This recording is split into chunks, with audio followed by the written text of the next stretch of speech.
안녕하십니까. 맥체인 성경 읽기 사무엘상 11장, 로마서 9장, 예레미야 48장, 시편 25편. 첫 번째, 사무엘상 11장, 사울의 첫 승리와 리더십의 확립. 본문에 도움이 되는 배경과 맥락을 소개합니다. 이 장은 사울이 왕으로 기름 부음 받은 후 실제로 이스라엘을 구원하는 왕의 역할을 수행하며 민심을 얻는 사건입니다. 암몬 사람 나하스가 길앗 야베스를 포위하며 내가 너희 오른 눈을 다 빼야 너희와 언약하리라고 위협하는 장면은 동방의 고대 전쟁 풍습에 따른 굴욕적 조건이었습니다. 길르앗 지역은 요단 동편의 외곽 지역으로 자주 침입을 받던 곳이기에 사울의 구원은 민족의 안전에 결정적이었습니다. 특히 사울이 이 말을 들을 때에 하나님의 영에게 크게 감동되며 그의 노가 크게 일어나 라는 표현은 사울의 행동이 단순한 정치적 판단이 아니라 신적인 감동에 의한 것임을 보여줍니다.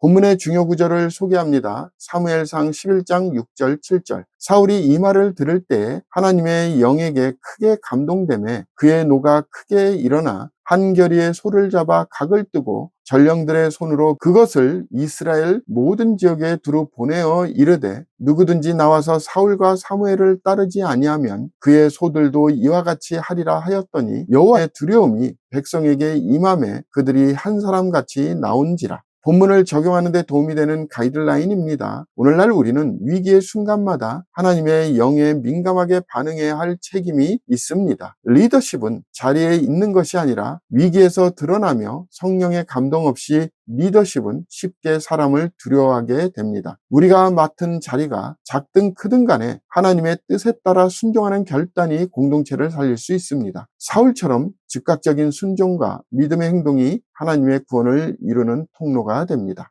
두 번째, 로마서 9장, 하나님의 주권과 이스라엘의 선택. 본문 이해에 도움이 되는 배경과 맥락을 소개합니다. 로마서 9장은 바울이 이스라엘 민족에 대한 깊은 애통함을 고백하면서 시작됩니다. 이스라엘이 하나님의 선택을 받았지만 지금은 복음을 거부하고 있는 현실에 대해 바울은 하나님의 주권과 언약의 신실함 사이의 관계를 설명합니다. 에서와 야곱, 바로 등 구약의 인물들을 통해 내가 긍휼히 여길 자를 긍휼히 여기고 라는 하나님의 절대적 주권을 드러냅니다. 그러나 이는 무조건적 멸망선언이 아니라 결국 유대인과 이방인이 다 같이 긍휼로 구원에 이를 수 있음을 예고하는 장이기도 합니다. 본문의 중요 구절을 소개합니다. 로마서 9장 16절. 그런즉 원하는 자로 말미암음도 아니요 다름 박질하는 자로 말미암음도 아니요 오직 긍휼히 여기시는 하나님으로 말미암음이니라. 본문을 적용하는 데 도움이 되는 가이드라인입니다. 오늘날 우리는 구원과 하나님의 섭리를 인간의 공로나 판단으로 가늠하려는 유혹에 빠지기 쉽습니다. 그러나 하나님의 선택과 자비는 우리의 기준을 넘어선 놀라운 은혜입니다. 이 은혜 안에 거하는 사람은 교만 대신 감사와 경외함으로 살아가야 합니다. 하나님의 주권 안에 우리의 삶이 있다는 사실은 실패에도 소망을 주고 성공에도 겸손하게 합니다. 세 번째, 예레미야 48장 모압에 대한 심판. 본문 이해에 도움이 되는 배경과 맥락을 소개합니다. 예레미야 48장은 모압에 대한 심판 예언입니다. 모압은 이스라엘의 이웃나라로 종종 교만하고 여호와를 무시하며 조롱하던 이방 민족이었습니다. 모압은 젊은 시절부터 평안하고 포로도 되지 아니하였으므로 그 맛이 남아있고 냄새가 변하지 아니하였도다 라는 표현은 모압의 자만함과 자기만족을 상징합니다. 하나님은 그들을 내가 모압을 마음에 들지 않은 그릇같이 깨뜨렸음이라고 하셨고 이는 이방 민족조차 하나님의 공의의 심판에서 자유롭지 않음을 선포하는 것입니다.